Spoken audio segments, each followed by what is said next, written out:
No atraso porque a internet estava ruim. Eu tinha deixado no modo avião, mas eu tive que deixar no Wi-Fi porque eu não estava conseguindo entrar ao vivo. Eu acho que agora eu estou ao vivo. Para quem não me conhece, eu sou a Carla, eu sou criadora do Ateliê Voilá. E eu criei Voilá Ensina para ensinar você a produzir peças lindas e sofisticadas através dessa técnica que é o Punch Needle, tá bom? Agora são 16 horas e 3 minutos. E hoje o tema da live é tudo bem, Valéria? O tema da live é. Vocês estão me ouvindo bem?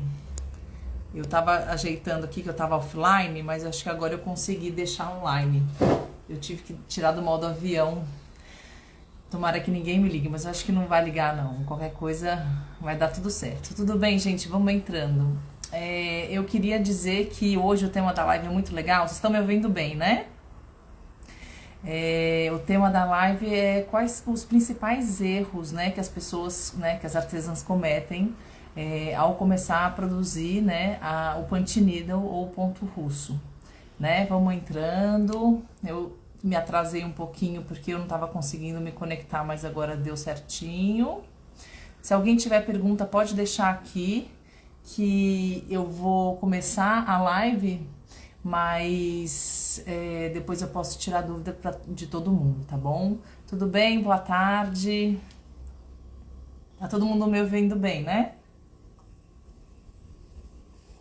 Ó, eu acho que essa live ela é muito importante vocês assistirem e para quem não tiver tempo de assistir agora, porque é o horário que eu consigo, né, fazer uma gravação em silêncio, tranquila, porque é o horário que minha filha tá na escola. Então, quem não conseguir assistir essa live vai ficar gravada, tá? Aqui e nas minhas outras plataformas que eu tenho.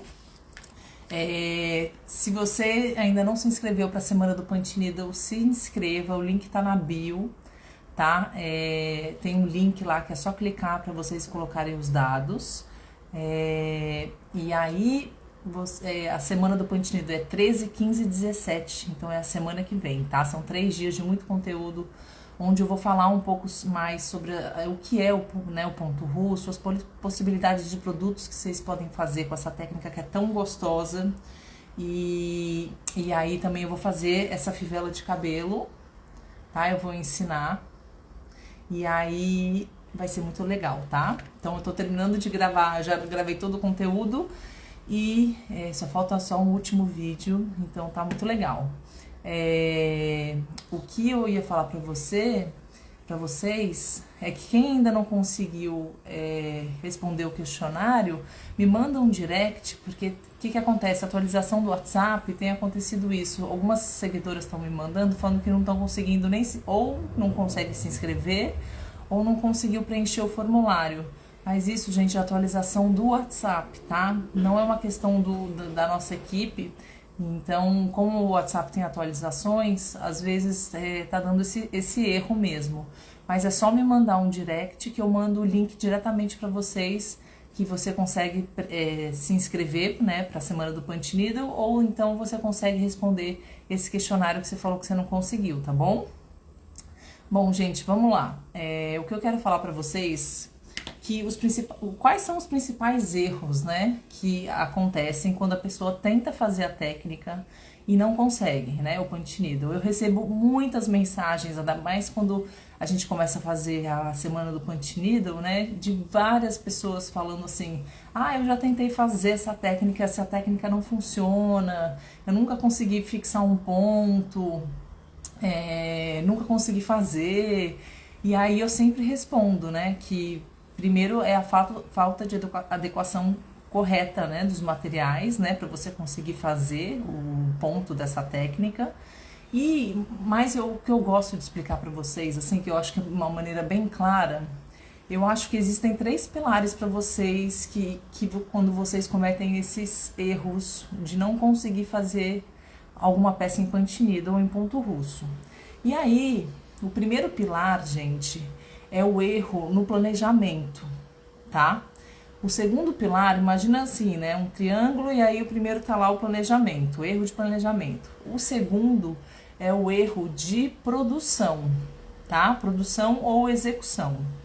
E o terceiro é o erro na inspiração, tá? Então tem esses 3 pilares que são... vocês podem errar em um desses 3 pontos, tá?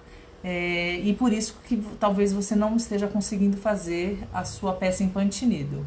E aí eu gosto de explicar um erro de cada pilar, né? Separadamente para vocês entenderem melhor. Primeiro, gente, o erro de planejamento, o que seria? Porque o que acontece? Essa técnica é aquilo que eu falo, ela não é difícil de fazer, mas existem muitas variáveis que pode ocorrer de você não estar conseguindo fazer justamente por dos 3 tópicos que eu acabei de falar, ou o erro no planejamento, ou o erro na execução, na produção, ou o erro na inspiração. E se você errar qualquer um desses, você não vai conseguir fazer a sua peça, tá? E o erro por exemplo, de planejamento, o que seria? A escolha errada do bastidor, né? Eu sempre faço live aqui fazendo sobre os materiais, né? Então, assim, live de bastidor é super importante, quem ainda não assistiu, assistir, porque existem diversos tipos de bastidores. E existem bastidores que são mais especializados para essa técnica do punch needle, para o ponto russo, tá? Muitas pessoas acham que é o mesmo bastidor que a gente pode usar, que a gente faz o bordado livre, por exemplo, aquele que tem uma tarraxa mais fina, por exemplo. E não necessariamente, porque o bastidor do punch needle, quanto mais grosso ele for, melhor é, porque a chance de sair o seu tecido do bastidor é muito menor, entendeu? Então esse é um exemplo, falta de escolha correta do bastidor, falta de adequação de materiais, né, que é aquilo que eu sempre falo. Então, assim, o fio, a agulha e o tecido tem que ser compatíveis, né? E como é que vocês vão saber disso? Na medida que vocês forem vendo aqui o Vó Lá Ensina, né? Eu explicando para vocês testando, né? E se informando, que só assim vocês vão conseguir adequar corretamente para vocês entenderem. Não é qualquer agulha que você coloca, qualquer fio que você borda em qualquer tecido. Isso é muito importante vocês saberem disso, tá? Outra coisa que eu anotei aqui, né? Eu vou anotando para não esquecer, para não perder a linha de raciocínio. Também é o seguinte... Vocês têm que ver essa questão da qualidade de todos os materiais, entendeu, gente? Essa questão da agulha, principalmente. Muita gente compra uma agulha qualquer e tenta fazer. E aí eu sempre falo que, assim, a agulha é um material que eu acho que vale a pena a gente investir um pouco. E é aquilo que eu falei, fiz até um post ontem falando sobre a agulha da Ox. Vocês não precisam comprar a agulha mais cara, que é a melhor que tem no mercado, que é a americana, que pagar um valor mais alto, mas vocês também não precisam comprar uma agulha qualquer que vocês vão ver na Shopee ou no Elo7, que vocês nem vão saber a informação direito e já comprar. Porque eu acho que nessa coisa, eu vejo muita gente assim, comprei um monte de agulha na Shopee, no Elo7, tô esperando chegar e aí nem sabe direito, né, qual o tipo de trabalho que a pessoa gosta, que ela vai querer fazer. Compra sem se informar, entendeu? Antes da compra. Então é muito importante não sair comprando qualquer agulha que vê pela frente, porque existe uma variedade enorme na internet. Então, assim, tem umas marcas já consolidadas no mercado e importadas, né? Tem uma brasileira também, que é da Eco Agulhas. Eu não sei se a Xana, na verdade, que é a produtora, né? É uma marca artesanal do Sul. Eu não sei se ela parou de trabalhar, ela estava nessa coisa de parar, mas assim, eu ainda tem estoque com certeza no Bazar Horizonte dessa agulha mágica. Mas tem uma marca nacional que chama Eco Agulhas.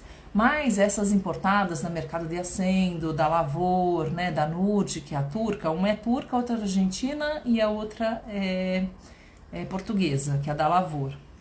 Essas são agulhas muito boas, mas que não custam R$25, entendeu? Então, assim, o maior investimento que você vai fazer é numa agulha boa, que eu recomendo. Por que eu tô falando isso?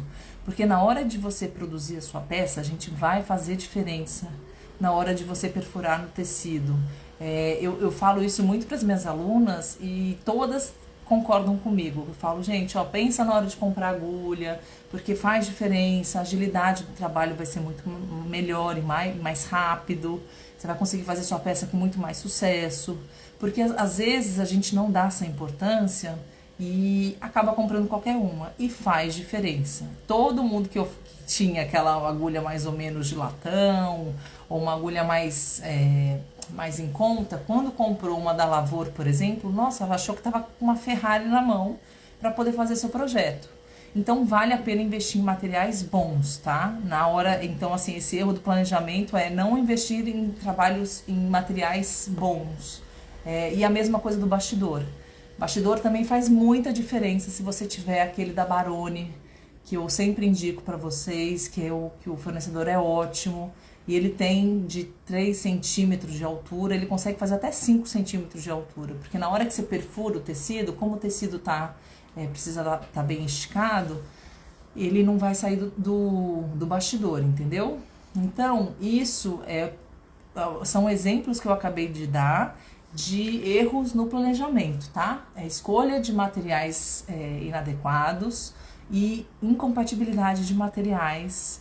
Então, esses são os primeiros erros desse topo, né, que eu coloquei do triângulo. E aí agora eu vou falar no erro da produção, o que normalmente as pessoas costumam fazer e não conseguem produzir a sua peça em pantinido. Então, vamos lá. No erro da produção, gente, é muito comum também, quando as pessoas não conhecem direito. Então, assim, vamos lá, eu vou falar uma das primeiras coisas. É assim, primeira coisa, né, vou pegar aqui uma agulha só pra exemplificar, porque eu acho que fica melhor. Eu tô com uma agulha grossa aqui, tá? Só pra vocês verem. Mas, quando a gente coloca o fio na agulha, o fio, gente, tem que estar sempre por cima, passar por cima da nossa mão. Ele nunca pode estar por baixo. A gente pegar, o fio tá aqui, por exemplo, ele vai sair daqui, né? E aí a gente coloca a nossa mão aqui para começar a perfurar. O fio tem que estar sempre por cima da nossa mão, nunca pode estar por baixo. Outro erro muito comum também que acontece é a pessoa, quando vai fazer o trabalho, ela deixa o novelo de lã, o fio, né, que ela vai estar utilizando, muito próximo, muito curto. Você precisa sempre deixar uma folga desse fio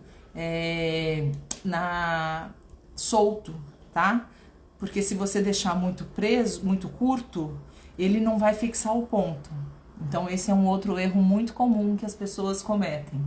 Outro erro também, na hora que a pessoa vai perfurar, né, o ponto, ela não vai até o final do limite da agulha. Ela vem aqui e já levanta e já tenta fazer o ponto.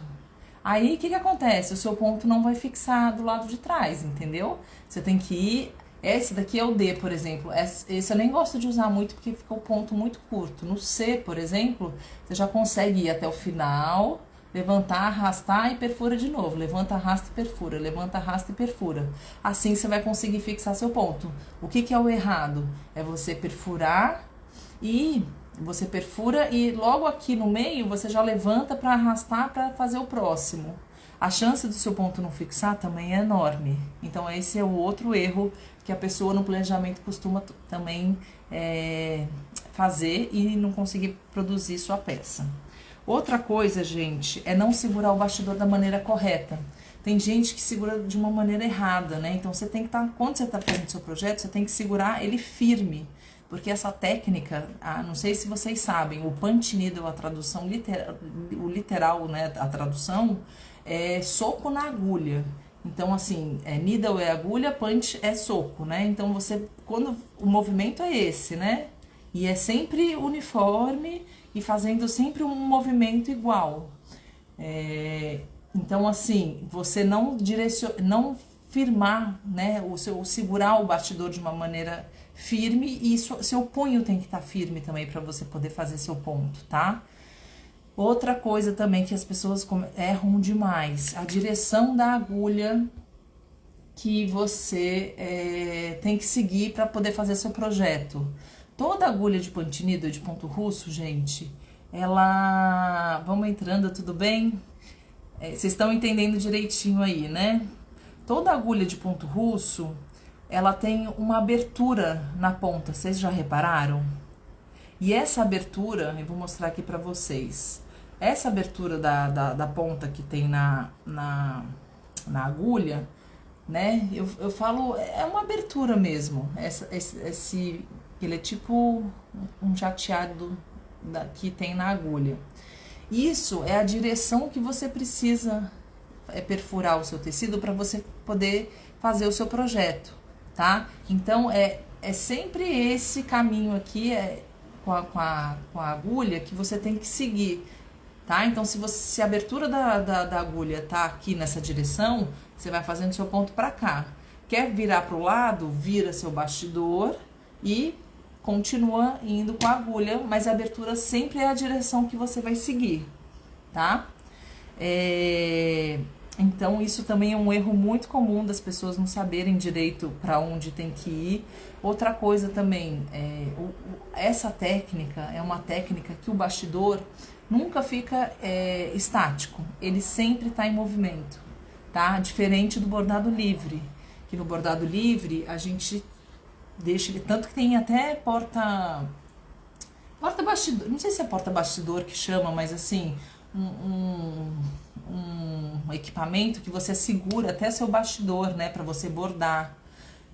Mas isso no punch needle não funciona, esse porta-bastidor. Eu não sei se é porta-bastidor que chama, mas é um suporte para você colocar o bastidor e para você fixar.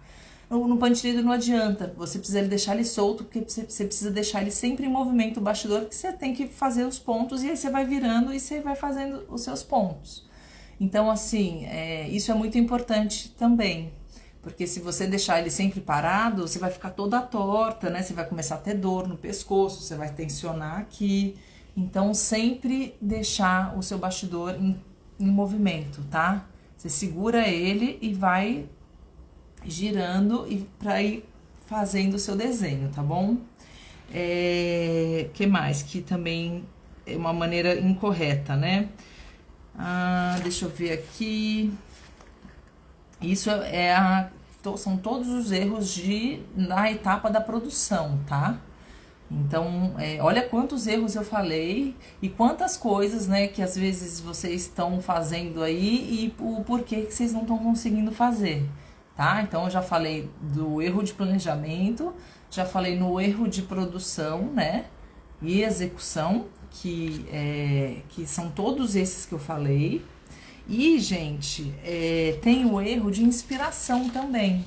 Qual seria o erro de inspiração? Às vezes, a gente tem que tomar muito cuidado o que a gente vê na internet. E como o punch needle é uma técnica que tem pouquíssimo aqui, né? A gente vê muito conteúdo de fora do Brasil.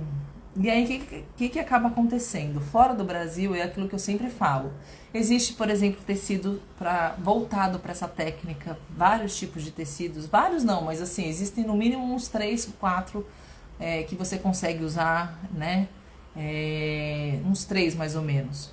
Voltado para punch needle. Aqui não, aqui foram adaptações que fizeram e foram feitos testes para poder usar no linho misto, no algodão de sacaria, no algodão cru, né, nos nossos tecidos, no etamine, né, no Panamá, enfim, na juta, na talagarça. Então, como a gente tem esse hábito de ver muito conteúdo porque a gente quer tentar fazer sozinho, a gente começa a ver muito conteúdo de fora do Brasil, porque é isso que eu falei, porque ponto russo tem pouquíssimas páginas. Eu acho que uma página tão completa quanto a minha não existe, por isso que eu resolvi abrir, porque muitas pessoas no meu ateliê perguntavam como que fazia, como que era a agulha, e eu senti muito essa necessidade de poder ajudar essas pessoas para poder colocar essa técnica mais em evidência, né? Porque ela é muito bonita de fazer, muito gostosa. E aí eu abri o Vou Lá Ensina. Então, como não tem muito conteúdo, as pessoas ficam vendo coisas de fora e ficam achando que pode fazer qualquer coisa. O que eu recebo de gente também me mandando coisas, Cacá, eu quero fazer isso aqui, ó. Aí quando eu olho, é um tecido que, por exemplo, não tem no Brasil, sabe? Ou então, assim, algo muito que não vai dar certo porque existem, ou fios que não existem também aqui ainda no Brasil, que são tecidos importados, entendeu? Tecidos não, fios, desculpa. E acontece muito isso, da gente ficar olhando o conteúdo de fora e querer fazer a mesma coisa. Então, assim, esse erro na inspiração também acontece muito. Ou então, essa o último pilar, que é o erro de inspiração, é assim, você tem um material, né? Por exemplo, você trabalha com bordado livre. E aí, você trabalha com bordado livre, você tem um monte de fio de meada, né? Porque bordado livre trabalha com uns fios mais finos. E aí você quer fazer uma peça muito grande, né? Só que assim, quando a gente trabalha com agulha com fio de meada, são trabalhos menores, né? São trabalhos mais delicados, são trabalhos que a gente faz mais a silhueta, né, do projeto, como esse do Pequeno Príncipe aqui, né? A gente faz peças menores, porque senão vai dar muito trabalho. Então, às vezes a pessoa escolhe, não sabe ter essa noção de que para fios mais finos, né, a gente faz trabalhos mais delicados, né, que é similar ao bordado livre, e que aí a gente pode fazer um bastidor, a gente pode fazer só a silhueta, né, do desenho, não precisa preencher todo o espaço, né? Então, ou então vê um tapete e quer fazer um tapete com uma agulha de 2,5 milímetros de espessura, né? Então, assim, não é muito viável. De 3 milímetros, você pode até fazer com a talagaça mais fina um tapete. Mas você vai demorar mais também, né? Então, assim, eu acho que a gente tem que usar a inteligência, né? Nosso conhecimento, pra gente ver o que vai render mais também no projeto, né? Então, assim, tapete é mais viável a gente fazer com a talagaça, com uma agulha dessa, né? Entre 4 a 5 milímetros, a talagaça mais grossa, e com um fio mais grosso, que é o para tapete, por exemplo, que é onde a gente vai conseguir preencher o espaço, né, da talagaça mais rapidamente, entendeu? Porque senão a gente vai demorar muito tempo. Consegue fazer? Consegue, né? Ou de 2,5, por exemplo, você não vai conseguir porque a agulha é muito fina. Mas eu sempre indico fazer tapete com de 4 a 5 milímetros, entendeu? Porque fica mais, uma peça mais inteligente da gente fazer, né? Eu falo muito isso também, as pessoas que erram muito nessa parte de inspiração, de querer fazer quadros grandes, enormes, com uma agulha de 3 milímetros, né? Não é viável, gente, vai demorar muito mais, sabe? Mesmo.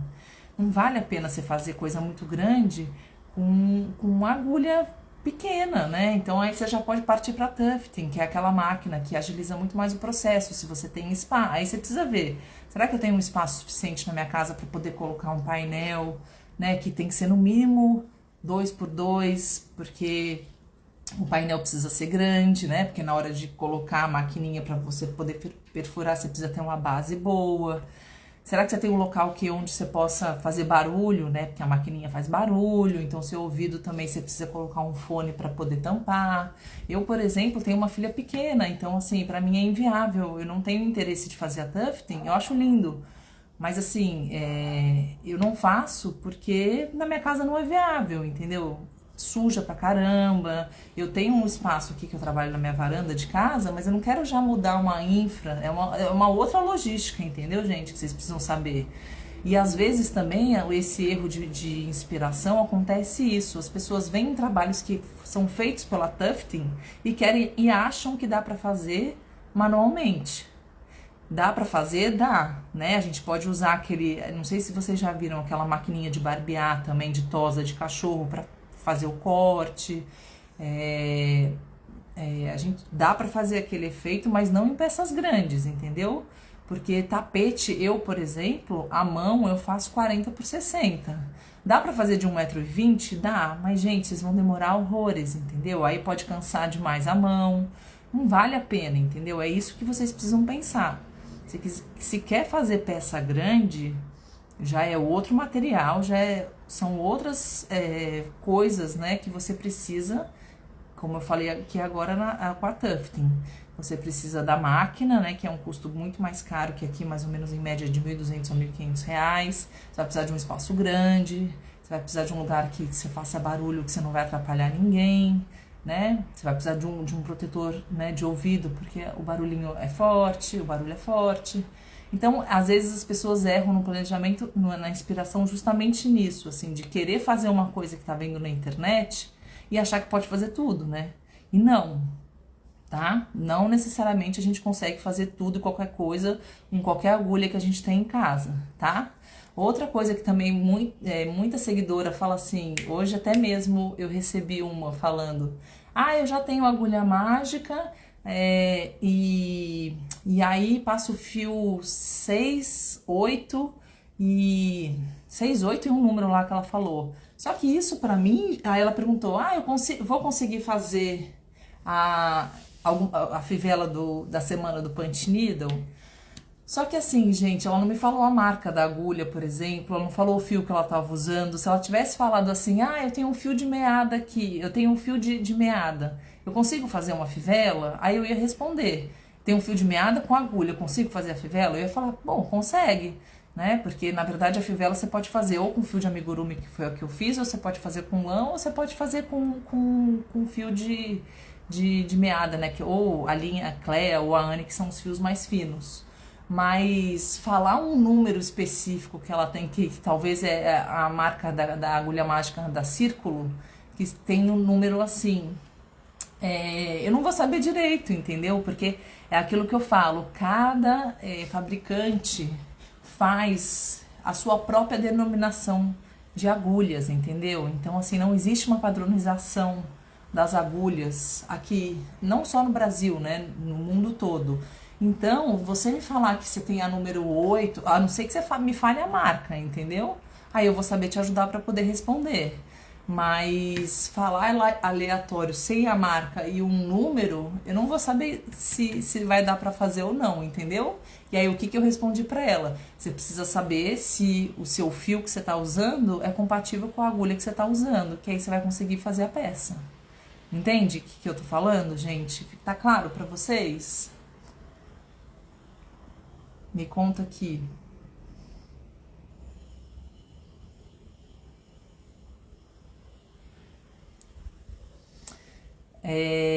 Então, é muito comum esses erros, esses 3 pilares, né, que eu falei.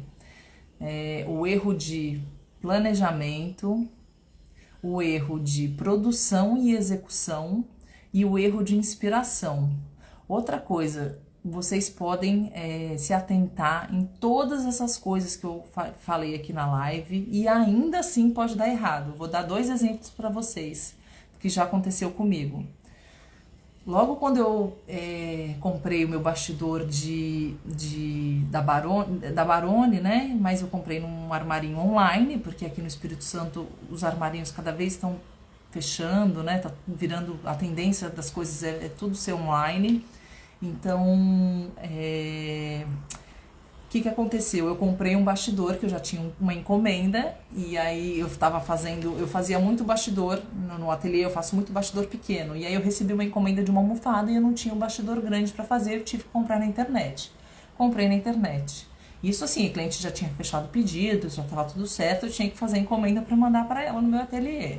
Aí comprei o bastidor na internet, chegou. Quando chegou, era no começo, né? Então, assim, eu sabia, né? Mas era um bastidor novo pra mim, que era esse de dar alto. E o que aconteceu? Eu fui comecei linho misto, né? Fazendo minha almofada, que eu sempre faço meus trabalhos de almofadas no linho misto, porque eu acho mais bonito. E aí comecei a fazer e começou a sair o meu tecido do bastidor. Saía o meu tecido do bastidor. E eu tentando fazer, eu já tava ficando agoniada. Eu falei, bom, gente, o que eu tô errando, né? Aí ficava lá esticando bem o tecido, né? Que era uma das possibilidades. Eu comecei a ir por eliminação. Falei, bom, os meus materiais estão compatíveis, né? O fio com a agulha com o tecido. Tô tentando fazer. Aí eu tava tentando ver o que poderia estar acontecendo ali. Por que meu tecido tava saindo toda hora do bastidor. Quando eu fui ver, o meu bastidor, ele veio quebrado. acontece, né? Então, assim, eu comprei um bastidor online de um lugar que eu sempre compro, só que veio com defeito. E só que assim, gente, até eu entender que esse bastidor era o bastidor que estava quebrado, antes eu estava achando que era a agulha que não estava funcionando, ou era o fio, não estava rolando. E eu comecei a ficar muito tensa. Aí quando eu descobri que era o bastidor, eu falei, nossa, olha só, né? Aí eu liguei pro fornecedor, falei, olha, acabei de receber, né? E aí, assim, eu tinha prazo para entregar, né? Então eu tive que comprar um outro bastidor aqui no armarinho da cidade, porque não podia esperar mais 10 dias para chegar, né? E aí eu comprei um mais fino, e aí eles me mandaram outro. Eu mandei um vídeo, o bastidor de tarraxa, ele não tava apertando. Então o tecido não ficava, ele ficava firme, mas na hora que eu perfurava, ele não apertava, e aí ele ficava muito mole, e aí ele começava a sair do bastidor, entendeu? Então a gente tem que prestar muita atenção nesses detalhes.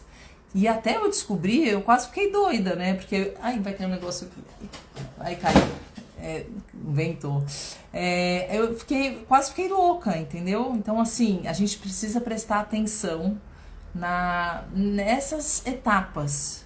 Tem muito detalhe que a gente precisa se atentar para dar certo. Outra coisa também que às vezes a gente não se liga é o seguinte, que é muito legal também, essa dica é boa para vocês prestarem atenção. Às vezes você tá lá fazendo sua peça, você tenta fazer seu ponto não fixa, tá tudo sincronizado, né, adequado, seu bastidor tá bom, e você tá tentando, não fixa, não fixa, não fixa o ponto. O que acontece? O fio, acontece muito que às vezes vem ou emenda ou vem um nó no meio do rolo, do fio de lã, do fio de amigurumi. Não sei se já aconteceu isso com vocês, mas eu gosto de dar esse exemplo também, porque esse exemplo é um outro que, assim, até você ver que tá tudo certinho ali, né? Pô, meu bastidor tá bem, meu tecido tá bem esticado no bastidor, eu tô com a agulha, com fio e com o tecido correto para poder utilizar, né? Tô com a mão certinha, tô indo até o final. O que pode estar acontecendo? Aí, quando você tira da agulha, você vê um nó no meio do rolo do fio. E aí, gente, tem que prestar muita atenção também. Sempre tem que ficar ligada na hora de tirar o fio, né? Para não ficar tão tensionado, para deixar a folga.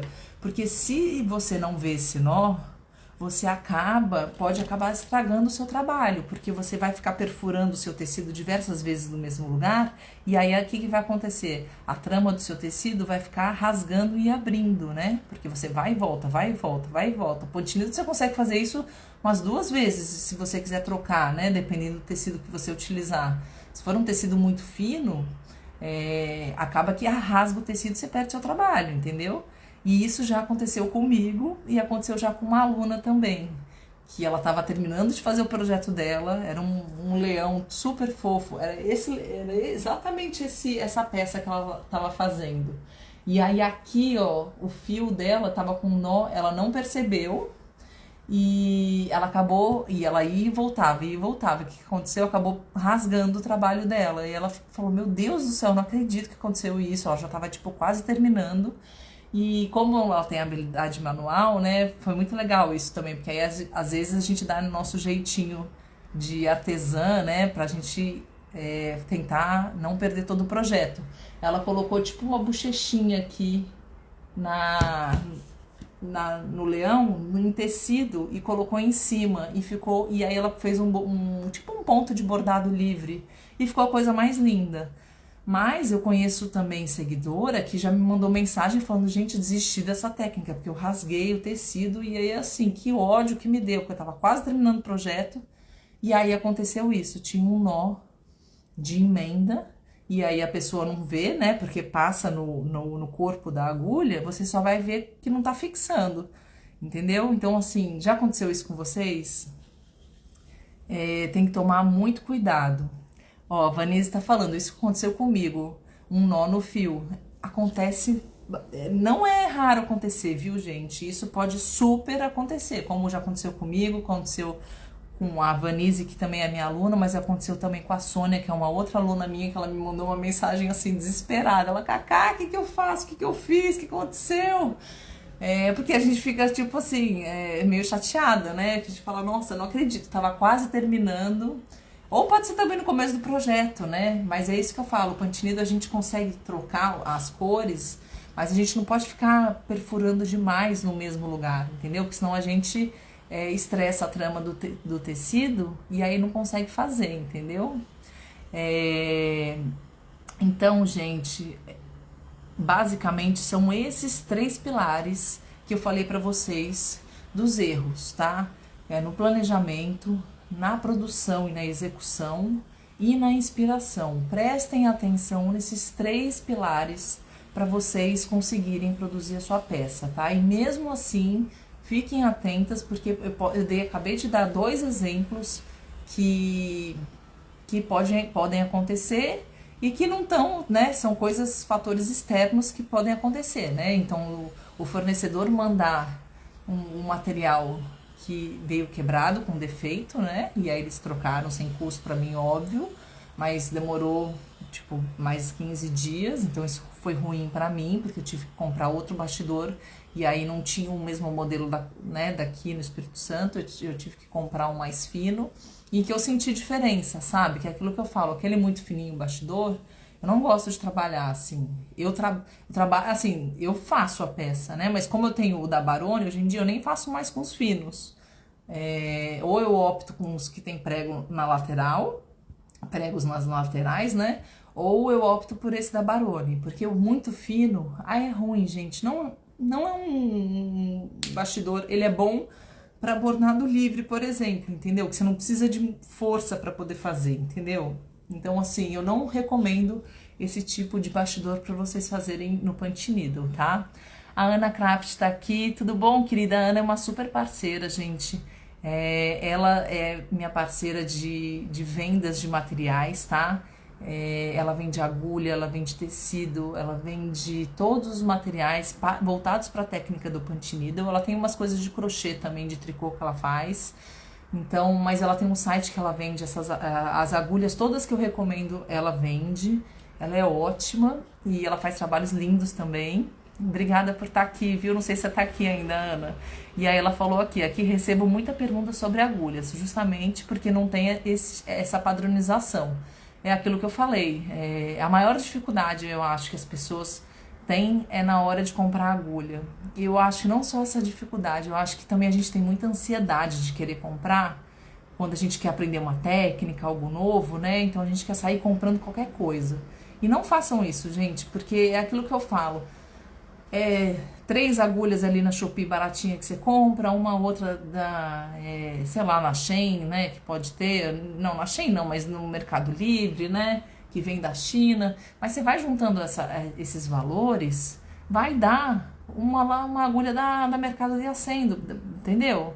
O valor de R$ 120, vai dar quase o preço de uma lavoura, entendeu? Então não fica comprando da cabeça de vocês o que vocês acham, assim, que pode ser, sem antes perguntar para algum profissional, entendeu? Porque eu acho que acaba perdendo dinheiro e isso é ruim, né? Eu acho que vocês deixam de investir, né, numa compra boa para depois ter que comprar de novo, porque você vai ver que você vai sentir necessidade de ter essa agulha melhor, entendeu? E você vai ver a diferença produzindo. Não tem nada melhor, gente, do que eu prezo muito por isso, assim, sabe? De ter materiais de qualidade, assim, que seja um bastidor, você não precisa comprar também um bastidor de 30, um de 40, e assim, não, quando eu sempre trabalhei no ateliê, aqui agora no Vó Lá Ensina, eu tenho vários bastidores, porque eu fico mostrando pra vocês, né, os tipos de bastidores, então eu vou comprando pra poder mostrar as diferenças, né, mas quando eu trabalhava no ateliê Vó Lá, que eu não tinha o Vó Lá Ensina, eu direto trabalhei assim com um bastidor de 40 centímetros, que é o mais caro, que era a peça maior que eu fazia, que são as almofadas, e o bastidor de 22 centímetros, que são esses aqui, ó. Esses outros aqui, ó, tá vendo? Amor, esse daqui. Eu sigo meio que uma padronização de peças para poder fazer meu estoque, assim. Então, assim, e eu faço as minhas peças Tem muito isso também, tem muita aluna minha que tem esse vício, né? Não vício, mas é uma maneira que eu acho que também que vem de bordado livre, que as pessoas fazem no bastidor mais grosso da Barone, por exemplo, compram um menor da Barone e aí eles fazem, elas tiram a peça, né? O trabalho do bastidor e passa para esse bastidor aqui que não tem nada, né? Eu não, eu já faço o meu trabalho. Se eu estou fazendo uma peça pequena de 22 centímetros ou de 25, eu já faço o meu trabalho direto no bastidor. Eu finalizo aqui, faço tudo aqui, coloco o meu gancho aqui, entendeu? Então vocês não precisam ter um monte de materiais assim, é isso que eu tô falando. Por que eu tô falando isso? Você não precisa ter um monte de bastidor da altura da Barone, né, que é um pouco mais caro, mas vale a pena você ter ele. Então, assim, vale a pena você ter um de 40 centímetros e os menores que você vai comprando, e aí na medida que forem surgindo encomendas, você vai fazendo e vai vendendo, né, e aí você vai repondo o estoque. Então, a lógica é um pouco essa, tá? E que tem gente que não faz isso, porque tem essa que veio, né, do bordado livre e aí faz em bastidor diferente e fica trocando.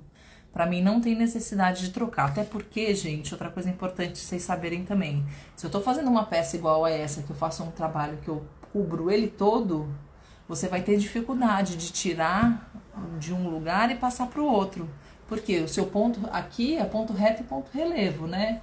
Então toda essa parte crua aqui, ó, é ponto relevo.